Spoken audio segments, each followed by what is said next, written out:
مکہ مشترکہ دفاعی معاہدے پر اعتراض ہے نہ خطرہ، ایران کا اعلان۔ ترجمان ایرانی وزارت خارجہ اسماعیل بقائی کہتے ہیں پاکستان ترکی اور سعودی عرب کے ساتھ تاریخی تعلقات ہیں۔ مکہ معاہدہ بڑی تبدیلی ہے جس سے امریکی اثر و رسوخ میں کمی ہوگی۔ خلیجی ممالک اپنی سرزمین ایران کے خلاف استعمال نہ ہونے دیں، واضح کیا فی الحال امریکہ سے براہ راست مذاکرات نہیں ہو رہے۔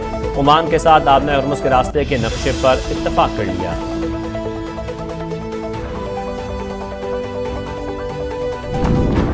میر رضا قتل کیس کی تحقیقات میں اہم پیش رفت، مقتول کے معدے میں تیزاب کی موجودگی کا انکشاف۔ ذرائع کا کہنا ہے کہ مقتول کے پھیپھڑے تیزاب سے متاثر ہوئے، شرٹ پر تیزاب سمیت کسی اور کے پسینے کے نشان بھی ملے۔ جائے وقوع کے قریب موجود گیسٹ ہاؤس سیل 6 ملازمین کو حراست میں لے لیا گیا۔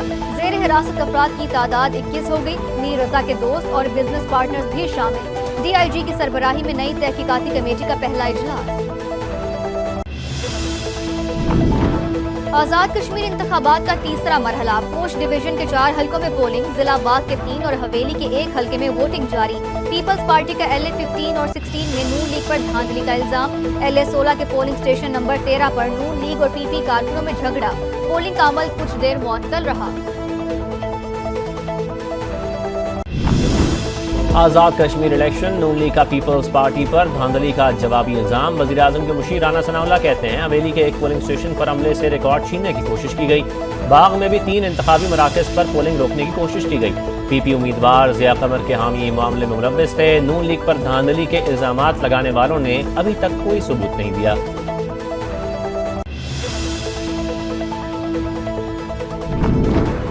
نئے ججز کی تعیناتی کی سمری کی منظوری میں تاخیر۔ اسلام آباد ہائی کورٹ کا اظہار برہمی، صدر مملکت کی جانب سے سمری منظور نہ ہونے کے خلاف درخواست پر نوٹس جاری۔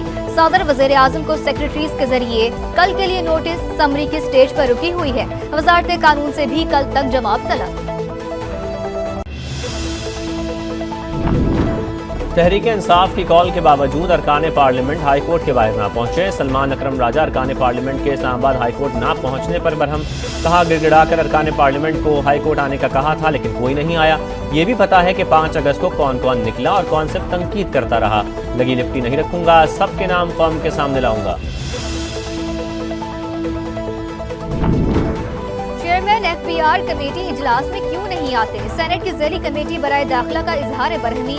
سینیٹر سیف اللہ ابڑو نے کہا کہ ہمیں پتہ ہے چیئرمین FBR طاقتور ہے، وہ تو وزیر اعظم کو اپنے آفس میں بلا سکتے ہیں۔ ہم 5 سینیٹرز بیٹھے ہیں، آپ صرف 3 افسران آ گئے۔ چیئرمین FBR رات 2 بجے بھی میٹنگ کا کہیں تو وزیر اعظم آ جائیں۔ سینیٹر طلحہ محمود کی گفتگو۔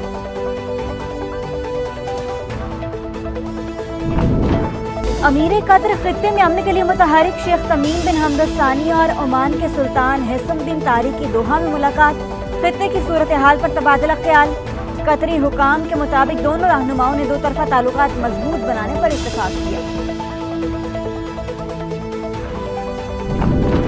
غزہ میں اسرائیلی فوج نے سفاکیت کی انتہا کر دی۔ خان یونس، البریج اور بیت اللحیہ میں بارود کی برسات، جبالیہ میں بھی فائرنگ، متعدد افراد زخمی۔ ہر دھرم نیتن یاہو نے ٹرمپ کا غزہ پیس پلان مسترد کر دیا، مقبوضہ علاقہ چھوڑنے سے صاف انکار، کہا جب تک میں وزیر اعظم ہوں کوئی آزاد فلسطینی ریاست نہیں۔